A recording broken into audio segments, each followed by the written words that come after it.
everyone, welcome back to Your Thoughts Are Valid, and I hope you all are doing great.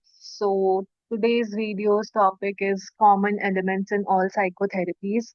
तो इसमें हम basically ये पढ़ने वाले हैं कि साइकोथेरेपी में कौन कौन से स्टेप्स होते हैं एंड यूजुअली कौन से एलिमेंट्स साइकोथेरेपी में कॉमन होते हैं, नो मैटर हम कौन सा अप्रोच यूज कर रहे हैं, सीबीटी कर रहे हैं, आरईबीटी कर रहे हैं या फिर कोई सी भी थेरेपी हो। कुछ कॉमन एलिमेंट्स होते हैं एंड वही कॉमन एलिमेंट्स आज हम इस वीडियो में पढ़ने वाले हैं। सो फिर without further delay let's start with the video.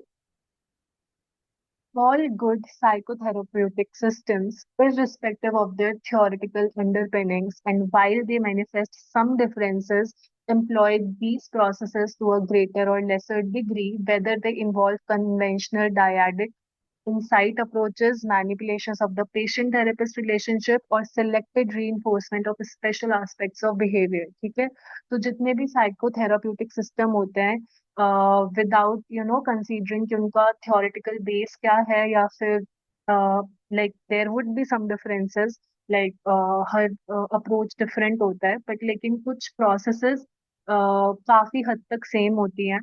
फिर चाहे वो साइकोथेराप्यूटिक जो सिस्टम हम यूज कर रहे हैं उसमें भले ही फिर इनसाइट अप्रोचेस इन्वॉल्व हो या फिर पेशेंट थेरेपिस्ट रिलेशनशिप का मैनिपुलेशन इन्वॉल्व हो या फिर सिलेक्टिव रीइंफोर्समेंट इन्वॉल्व हो, बट कुछ एलिमेंट्स सेम होते हैं और हम वही पढ़ने वाले हैं।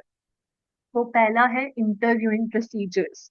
ठीक है, तो communication is the channel of interchange between patient and therapist.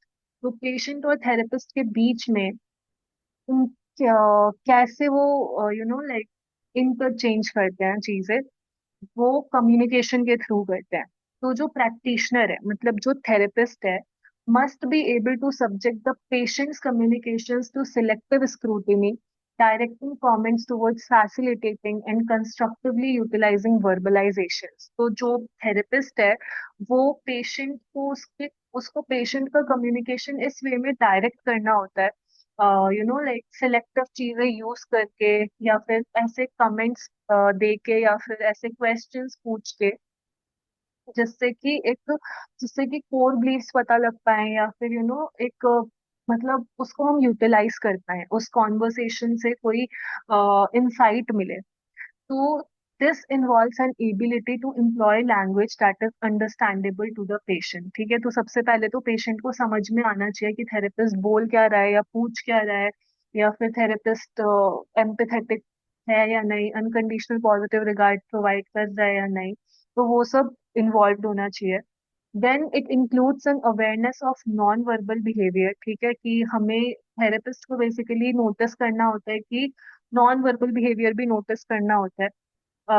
N index of some of the most important defensive operations. ठीक है, जिससे बहुत सारा डिफेंस, अगर क्लाइंट डिफेंसिव हो रहा है तो we can determine it through non verbal communication also. It entails knowledge of techniques of maintaining the flow of significant verbalizations, either toward free association or toward selective focusing on pertinent themes। ठीक है, तो इसमें क्या होता है कि the therapist should have this knowledge कि कैसे कॉन्वर्सेशन को इस वे में लेके जाना है कि या तो इंसाइट मिले, लाइक फ्रीली एसोसिएट कर पाए, लाइक मतलब कि जो क्लाइंट है वो वही बोले जो उसके दिमाग में आ रहा है, जिससे कि अनकॉन्शियस पे हम फोकस कर पाए, या फिर लाइक कुछ पर्टिकुलर थीम्स जिनके बारे में बात करनी है उसकी तरफ वो कॉन्वर्सेशन जाए। तो ये सारी चीजों की नॉलेज थेरेपिस्ट को होनी चाहिए। It embraces methods of understanding और inculcating insight by various techniques, जिसमें कि एक होता है interpretation। It also encompasses an understanding कि इंटरव्यू को टर्मिनेट कैसे करना है, and it is only through experience की प्रैक्टिशनर की इंटरव्यूइंग स्किल्स अच्छी होती हैं। अब काउंसलिंग प्रोसेस में कौन कौन सी स्टेजेस होती हैं, तो इनिशियल डिस्क्लोजर जिसमें रिलेशनशिप बिल्डिंग होती है, जिसमें कि बताया जाता है कि गोल्स क्या हैं, कितने टाइम का सेशन होगा और चार्जेस क्या है एंड एवरीथिंग। फिर इन डेप्थ एक्सप्लोरेशन होता है जिसमें प्रॉब्लम को असेस किया जाता है कि प्रॉब्लम क्या है। देन लास्ट होता है commitment to action which is for goal setting, कि अब प्रॉब्लम पता है तो अब प्रॉब्लम को सॉल्व करने के लिए कुछ एक्शंस लेने पड़ेंगे, तो ये हो गया गोल सेटिंग। तो स्टेप वन क्या होता है कि रिलेशनशिप बिल्ड करनी है क्लाइंट के साथ, फिर प्रॉब्लम असेस करनी है क्लाइंट की, फिर गोल्स सेट करना है क्लाइंट के लिए क्लाइंट के साथ मिलके, और फोर्थ है काउंसलिंग इंटरवेंशन, फिर काउंसलिंग की प्रोसेस स्टार्ट करनी है, और फिर इवैल्यूएशन होता रहेगा कि टेक्निक्स काम कर रहे हैं या नहीं, और एट द एंड टर्मिनेशन होगा। ठीक है, तो ये 5 स्टेप्स हैं। पहला है रिलेशनशिप बिल्डिंग, फिर है problem assessment, then goal setting, then counselling intervention, and last one is evaluation and termination. Then second is not second, ये पहले ही एलिमेंट की हम बात कर रहे हैं। तो कंसेंट चाहिए होती है इंटरव्यू के लिए। तो इंटरव्यू से पहले जो प्रोफेशनल्स होते हैं वो अपने आप को इंट्रोड्यूस करते हैं, depending on the circumstances, uh, like they need to identify कि वो पेशेंट से या क्लाइंट से क्यों बात कर रहे हैं, until and unless it's like कि क्लाइंट खुद ही आया है ऑफिस में। तो consent to proceed with the interview should be obtained, and the nature of interaction and approximate amount of time for the interview should be stated. A crucial issue is कि जो patient है वो directly या indirectly आया है, या फिर evaluation वो वॉलेंट्री बेसिस पे सीख कर रहा है, या फिर उसको इनवॉलेंटरीली लाया गया है असेसमेंट के लिए। ये इंटरव्यू से पहले पता होना चाहिए, क्योंकि अकॉर्डिंगली इंटरव्यूअर जो है वो आगे बढ़ाएगा इंटरव्यू की प्रोसेस को। देन प्राइवेसी एंड कॉन्फिडेंशियलिटी, तो इंटरव्यूअर को हर एक अटेम्प्ट, मतलब थेरेपिस्ट को हर एक अटेम्प्ट करना चाहिए ये इंश्योर करने के लिए कि जो इंटरव्यू है वो कोई और नहीं सुनेगा। ठीक है, तो जिससे कि प्राइवेसी रहे। और जनरली इंटरव्यू के स्टार्ट में इंटरव्यूअर को ये बता देना चाहिए कि सेशन में किस बारे में बात होगी, और जो भी बात होगी वो कॉन्फिडेंशियल रहेगी, एक्सेप्ट कि क्या केसेस हैं जब इंफॉर्मेशन को हम शेयर कर सकते हैं किसी से। अगर कोई हार्म है किसी को या फिर क्लाइंट को खुद को, तो उन केसेस में कॉन्फिडेंशियलिटी ब्रीच की जा सकती है। Moving on to the second common element which is used in almost all psychotherapies, it is establishment of a working therapeutic relationship. So, unless a cooperative empathic contact is established with the patient, the therapeutic process may come to naught. An effective system must maintain this as a prime objective during the first part of therapy. तो अगर एक cooperative empathic contact establish नहीं हुआ है client के साथ, तो जो थेराप्यूटिक प्रोसेस है वो इफेक्टिव नहीं रहेगी। तो इसलिए effective करने के लिए this should be considered as the prime objective, prime goal during the first part of therapy, कि एक कोऑपरेटिव एम्पैथिक कांटेक्ट एस्टेब्लिश किया जाए क्लाइंट के साथ। Then the techniques of achieving a relationship are rarely formalised. मतलब ऐसे कुछ proper format नहीं है कि you have to follow these techniques relationship establish करने के लिए, but usually it involves gaining the patient's confidence, arousing expectations of help. ठीक है, तो पहले तो पेशेंट का कॉन्फिडेंस गेन करना थेरेपिस्ट में, थेराप्यूटिक प्रोसेस में।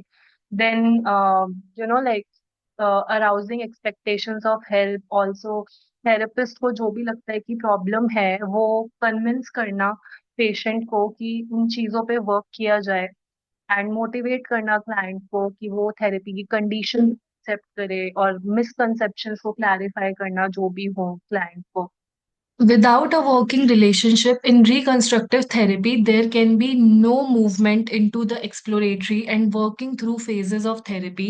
The patient will be unable to handle anxieties associated with the recognition and facing of unconscious conflict. तो अगर एक therapeutic relationship established नहीं है, तो फिर जो क्लाइंट है वो एक्सप्लोरेटरी फेज वगैरह में जाना प्रेफर नहीं करेगा, they will show resistance, and उनसे अपनी एंजाइटी भी हैंडल नहीं होगी, then they will face unconscious thoughts अपने। Then in supportive and re-educative therapy a good relationship expedites progress immeasurably. तो अगर सपोर्टिव और या फिर री एडुकेटिव थेरेपी में गुड रिलेशनशिप अगर अचीव हो गई है तो उससे प्रोग्रेस काफी आगे बढ़ती है और काफी जल्दी। The patient physician relationship is the core practice of the medicine. ठीक है, तो जो पेशेंट है वो इंटरव्यू में आता है, मतलब सेशन में आता है हेल्प के लिए, और जो डिजायर होती है हेल्प की, ये मोटिवेट करती है पेशेंट को कि वो इंफॉर्मेशन शेयर करे और वो ऐसी फीलिंग्स शेयर करे जो कि उसके लिए अपसेटिंग है, और यूजुअली इट इज प्राइवेट। तो जो पेशेंट है वो उसकी जो विलिंगनेस होती है वो वैरी करती है person to person, or to do so because of a belief that the professional, और वो मतलब वो शेयर करते हैं बिकॉज दे थिंक कि प्रोफेशनल पे जो है, मतलब थेरेपिस्ट पे एक्सपर्टीज है, because they have training and experience. तो जो शेयरिंग होती है उसको कैसे हम री इन्फोर्स कर सकते हैं as a therapist, non judgemental रह के, नॉन जजमेंटल एटीट्यूड पजेस करके, और वैसा ही बिहेव करके। सो दो असेंशियल इंग्रेडिएंट्स होते हैं जो कि हेल्पफुल होते हैं क्लाइंट थेरेपिस्ट रिलेशनशिप में। पहला तो ये होता है कि क्लाइंट दिखाए कि वो पेशेंट को समझता है कि पेशेंट क्या बोल रहा है, वो क्या फील कर रहा है। और दूसरा ये होता है कि वो रिकॉग्नाइज करे, recognition by the patient that the physician cares, कि क्लाइंट जो है वो रिकॉग्नाइज कर पाए कि फिजिशियन मतलब थेरेपिस्ट जो है वो एक्चुअली केयर करता है। तो ये जो क्लाइंट थेरेपिस्ट रिलेशनशिप होती है, ये इसमें थेरेपिस्ट की जेन्युइननेस बहुत इंपॉर्टेंट होती है बिकॉज इट री the relationship. Then the third common element is determination of the sources and dynamics of the client's problem. So this is the third common element which is used in like most of the psychotherapeutic relationships, or we can say psychotherapies. So the third one is like the determination of the sources and dynamics of the patient's problem. तो cognitive learning तो सारी therapies में present होती ही है। जो different psychotherapies होती है, they attempt to search for and to explain the patient's emotional difficulties in varying terms such as discordant elements in the environment that mobilize stress, distorted interpersonal relationships that prevent the individual from self-fulfillment, conditionings that rigidly dragoon the patient to destructive behavior, and unconscious conflicts that mobilize anxiety and interfere with the realistic adjustment। तो जो different psychotherapies होती है वो attempt करती है कि वो search करे या एक्सप्लेन करे पेशेंट की इमोशनल डिफिकल्टी किस वजह से अराइज हो रही है, और ये कैसे होता है एलिमेंट्स फाइंड आउट करके एनवायरमेंट में जिसकी वजह से स्ट्रेस हो रहा है, या फिर अगर कोई इंटरपर्सनल रिलेशनशिप क्लाइंट की डिस्टॉर्टेड है जिस चक्कर में इंडिविजुअल सेल्फ फुलफिलमेंट की तरफ नहीं बढ़ पा रहा है, या फिर कुछ ऐसी कंडीशनिंग जो बचपन में हो गई है जिससे डिस्ट्रक्टिव बिहेवियर है पेशेंट का, या फिर अनकॉन्शियस कॉन्फ्लिक्ट्स जो कि एंजाइटी को प्रोवोक करती हैं और रियलिस्टिक एडजस्टमेंट में इंटरफेयर करती हैं। तो ये एलिमेंट्स फाइंड आउट करने होते हैं, ये सोर्सेस फाइंड आउट करने होते हैं कि किस चक्कर में पेशेंट को प्रॉब्लम आ रही है। It is generally considered essential in the resolution of a problem towards reconstructive change for the individual to become aware of the fact that one is being victimized by repetitive patterns that force one to actions opposed to a productive life।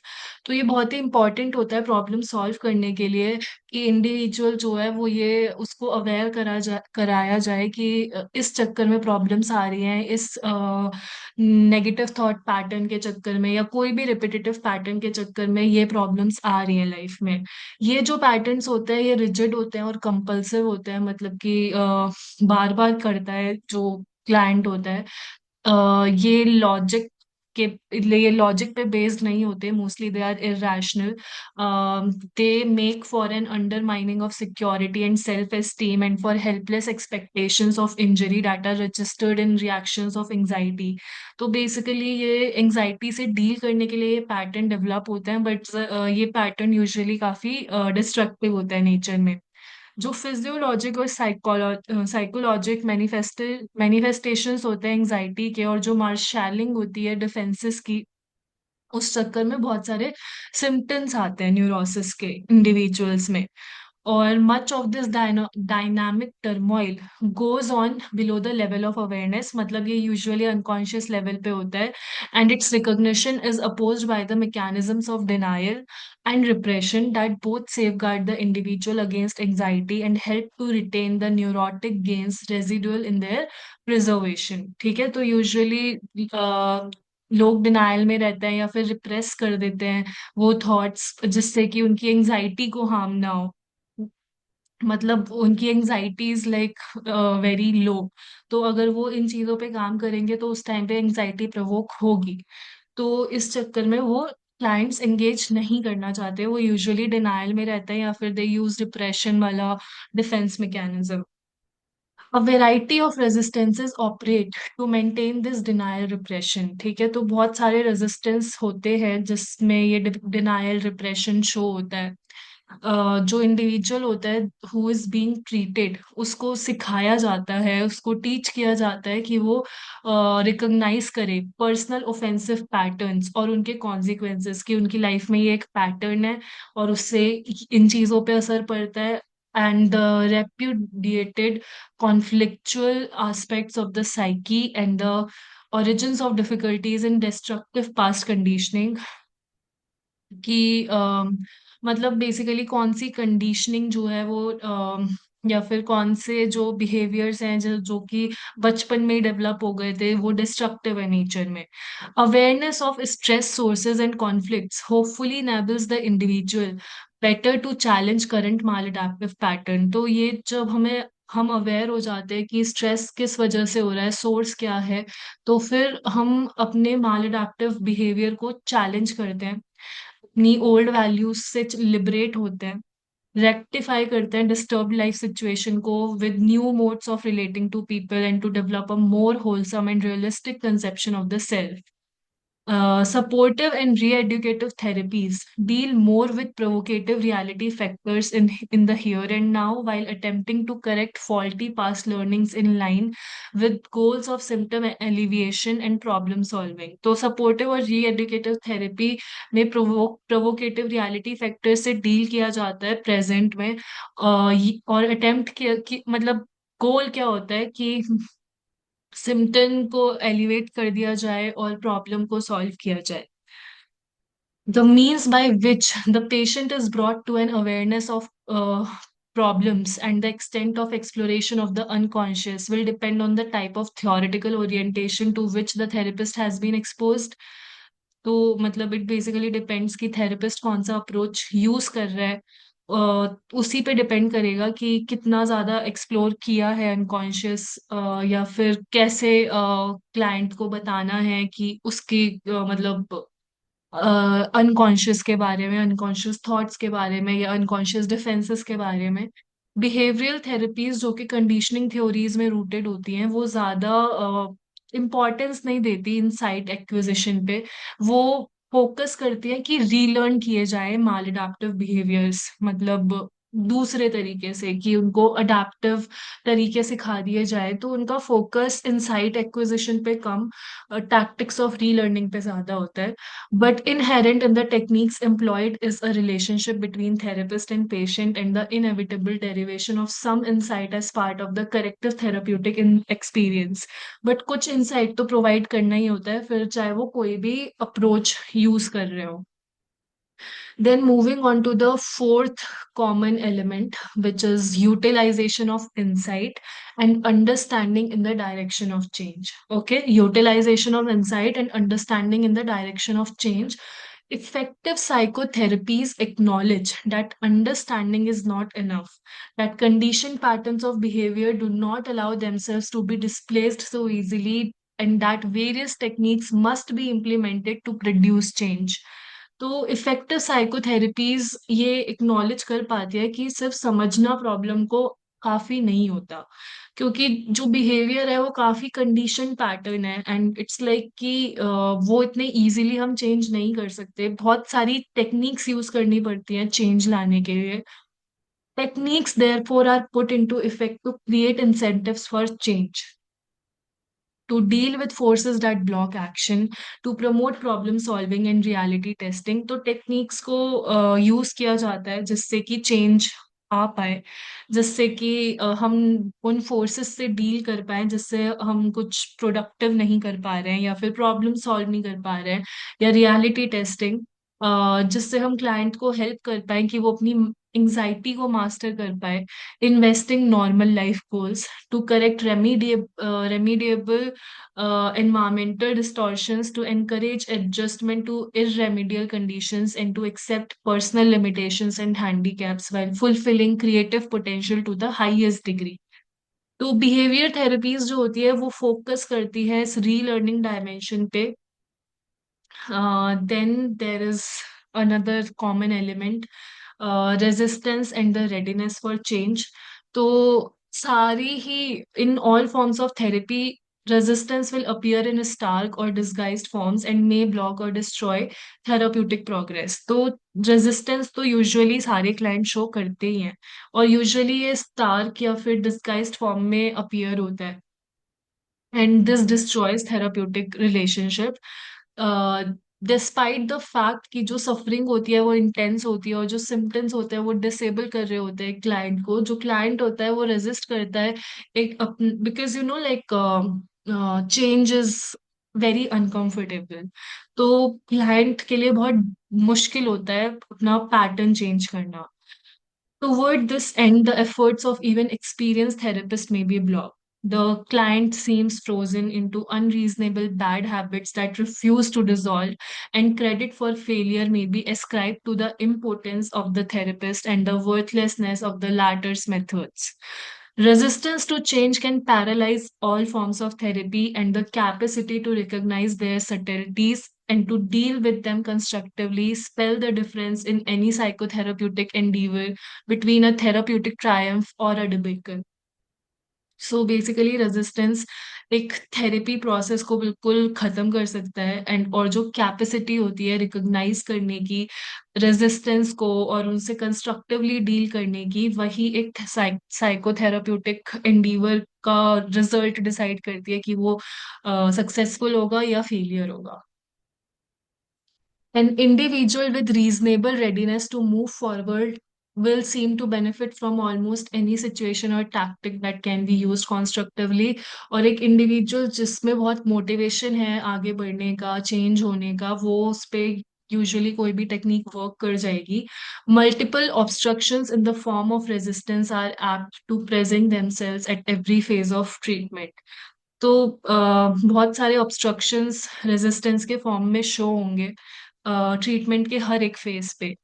They may oppose the establishing of a working relationship, the acceptance of explanations of the therapist, the full cooperation with the therapist techniques, the search for provocative conflicts, the probing into genetic material, the facing of reality, the abandoning of the pleasure values and secondary gains of neurotic tendencies, the acceptance of maturity, and the giving up of the treatment situation when termination is necessary. तो ये सारी चीजें accept करना, इसमें problem हो सकती है. हर phase में ट्रीटमेंट के रेजिस्टेंस कैन बी शोन जब थेराप्यूटिक रिलेशनशिप को एस्टैब्लिश करना है तब, या फिर थेरेपिस्ट को जब एक्सेप्ट करना है उसकी टेक्निक्स को, उस टाइम पे भी इट कैन बी सीन. या फिर रियलिटी फेस करते टाइम, तो there are like it's at every phase the therapist just have to determine this. Obstructions appear in various masquerades as transference, as acting out, as forced flight into health, as self-devaluation, and as innumerable other disguises. तो ये obstructions कैसे appear होते हैं? या तो transference की form में होते हैं, या फिर एज एक्टिंग आउट, या फिर फोर्स्ड फ्लाइट इनटू हेल्थ, या फिर सेल्फ डिवैल्यूएशन की तरह, और भी बहुत सारे डिस्गाइज की फॉर्म में it can appear. Okay, so that is like how resistance can be seen. So acting out क्या होता है? एक्टिंग आउट एक डिफेंस मैकेनिज्म होता है which involves performing an extreme behaviour to express thoughts और feelings that are difficult to express otherwise. For example, punching a hole in the wall, या फिर self injury to express emotional pain. तो that is acting out.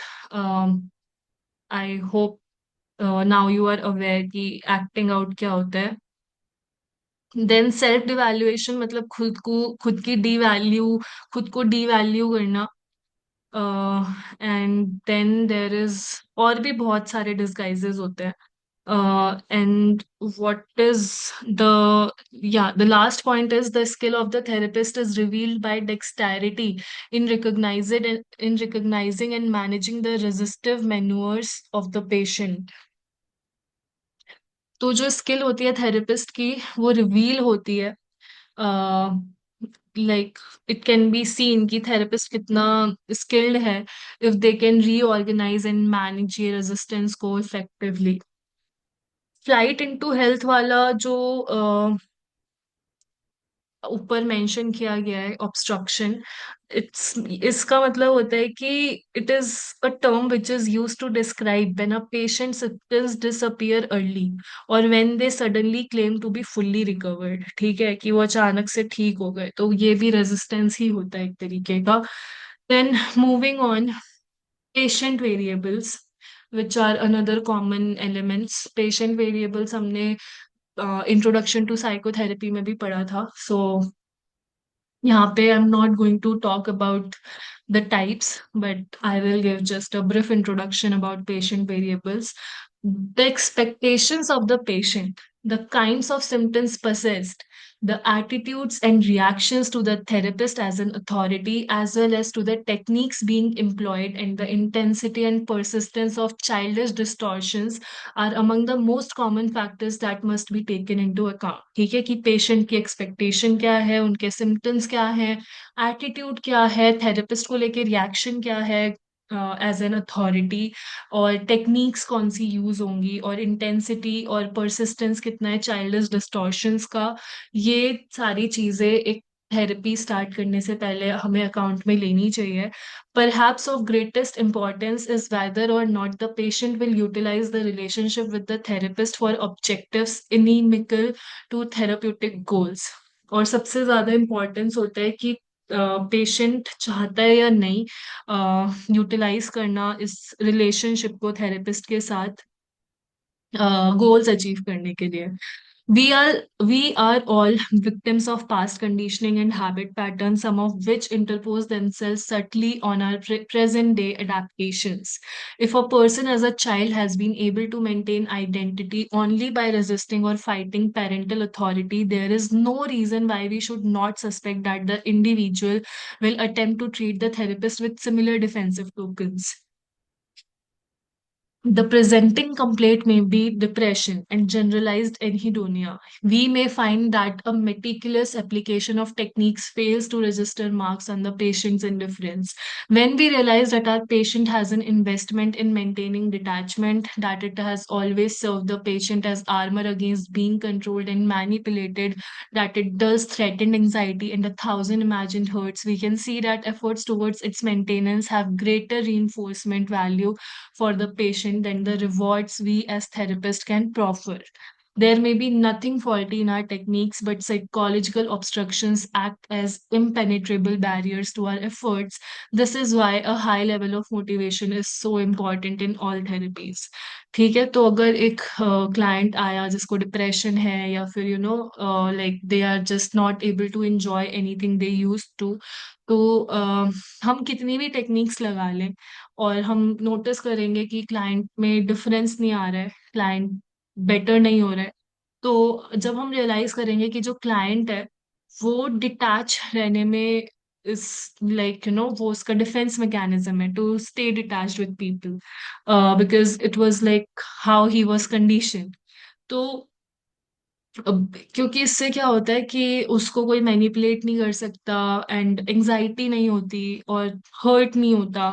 तो we can see कि ये जो effort है इस मेंटेनेंस की तरफ, उस that will have greater reinforcement value for the patient than the rewards we as therapist can proffer. तो जरूरी नहीं है कि हमारी टेक्निक्स में प्रॉब्लम हो, बट ये जो साइकोलॉजिकल ऑब्स्ट्रक्शंस होते हैं, कुछ रेजिस्टेंस इतने ज्यादा रिजिड होते हैं कि कितना भी हम एफर्ट लगा ले वो वैनिश नहीं हो सकते, तो बहुत ज्यादा मोटिवेशन नीडेड होता है क्लाइंट की साइड से सारी थेरेपी में, so that they can get better. Then therapist attitudes and operant conditioning. Attitudes of empathy, warmth, and understanding tend to promote positive feelings in the patient. They relieve tension and lower the anxiety level. In such an atmosphere, learning is enhanced. तो therapist अगर empathetic है, उसमें एक warmth है, and they are understanding, so this all promote positive feelings एक client में. वो it relieves उनकी टेंशन, लोअर उनका एंजाइटी लेवल, और ऐसे एटमॉस्फेयर में लर्निंग अच्छे से होती है. Interviewing focus by the therapist on anxiety laden content में देन प्रूव रिवॉर्डिंग. तो अगर ऐसे में सेशंस होंगे तो जो अ, वो काफी, अगर ऐसे में जो सेशंस होंगे वो एंजाइटी वाले कंटेंट पे अगर फोकस करेंगे तो वो काफी रिवॉर्डिंग हो सकते हैं.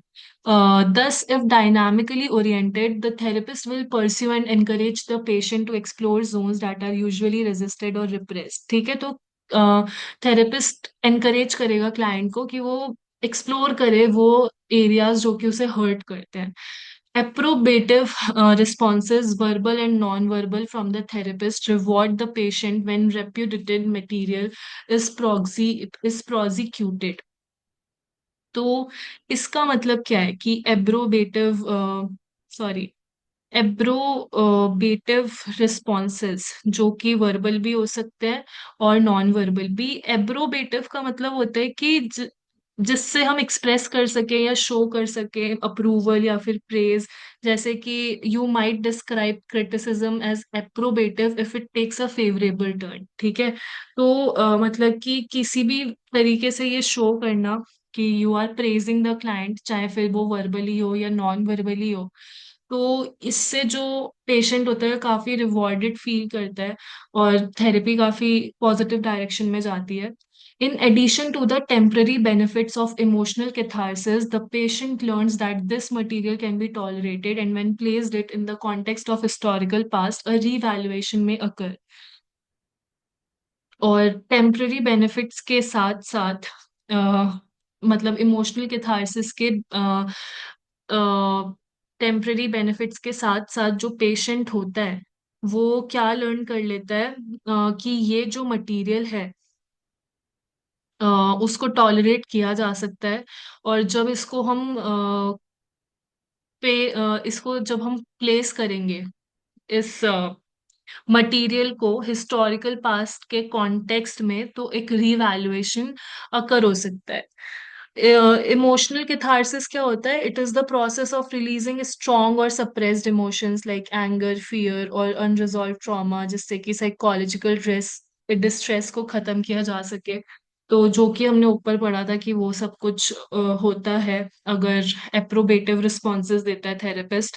तो क्लाइंट लर्न कर लेता है कि कैसे टॉलरेट करना है एंजाइटी एंड ऑल दैट, और कैसे लाइक नए बिहेवियर, नया जो थॉट प्रोसेस है, नया जो थिंकिंग पैटर्न है, उसको कैसे पास्ट प्रॉब्लम्स में अगर यूज किया जाता तो कैसे उस सिचुएशन से बेटर डील किया जा सकता था.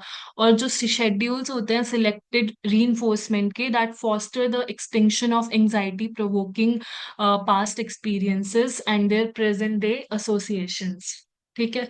Then, in behavior therapy, the patient is also exposed in the medium of a rewarding emotional climate to reinforcers that help extinguish certain reactions that have been self-defeating and accentuate others that have an adaptive potential. तो behavior therapy में भी client को expose किया जाता है एक rewarding emotional climate से, जिससे कि कुछ रिएक्शंस जो कि सेल्फ डिफीटिंग है उनको खत्म किया जा सके, और जो अच्छी बिहेवियर है उनको अडेप्ट किया जा सके.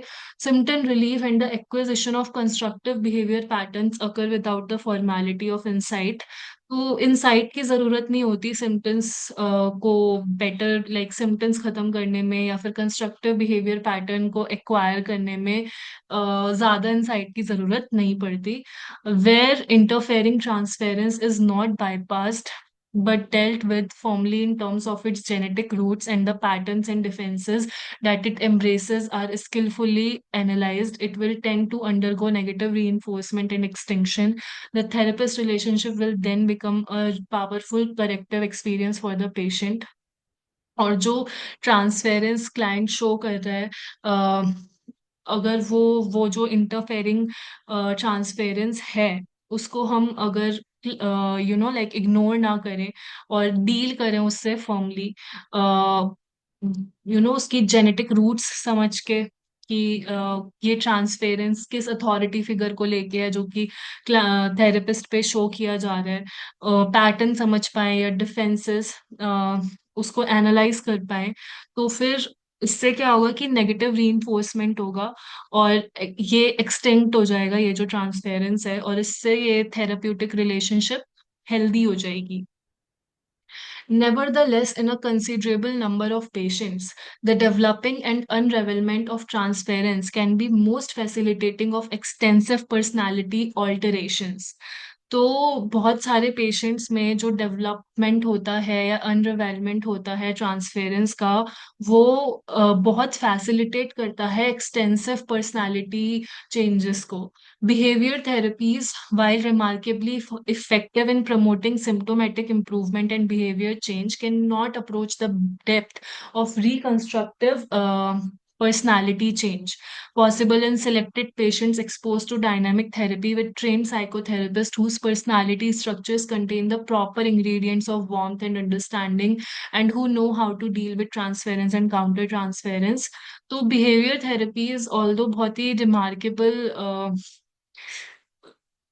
इफेक्ट शो करती है, सॉरी, बहुत ही रिमार्केबल रिजल्ट शो करती है सिम्टम्स को इम्प्रूव करने में या बिहेवियर चेंज के लिए, but they can not approach reconstructive personality change की डेप्थ को.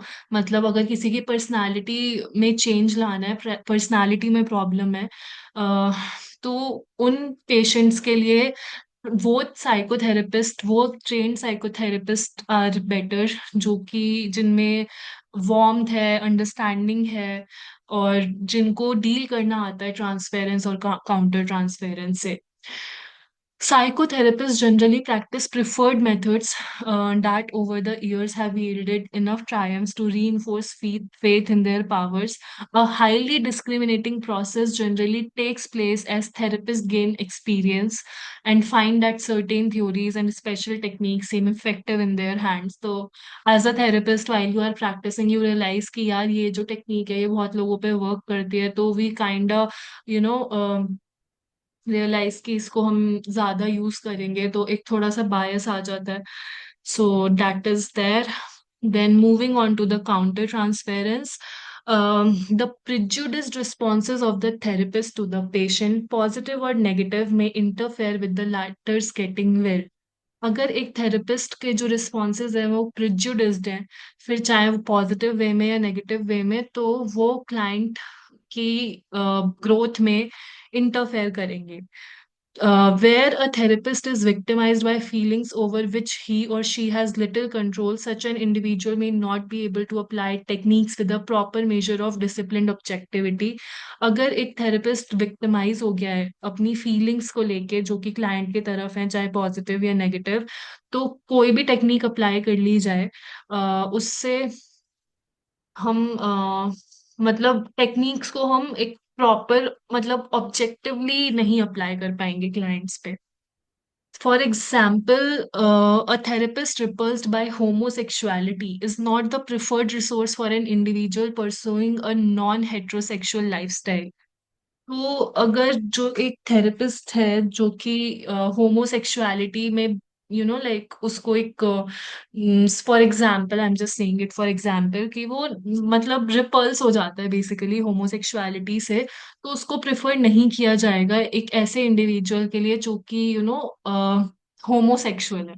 A therapist who is fearful of aggression may display anti-therapeutic behavior when verbally attacked by a disgruntled soul. तो अगर एक ऐसा क्लाइंट आया जो कि बहुत एग्रेसिव है और जो थेरेपिस्ट है उसको एग्रेशन से डर लगता है, तो therapist might show anti therapeutic behaviour जब भी उसको वो जो क्लाइंट है वो एग्रेशन शो करेगा. जो पैसिव इंग्रेशिएटिंग हेल्पलेस पेशेंट होगा वो it may arouse overprotective attitudes in the therapist who may act as crippling shield, isolating the patient from the realities of life. Such attitudes will interfere with the working relationship.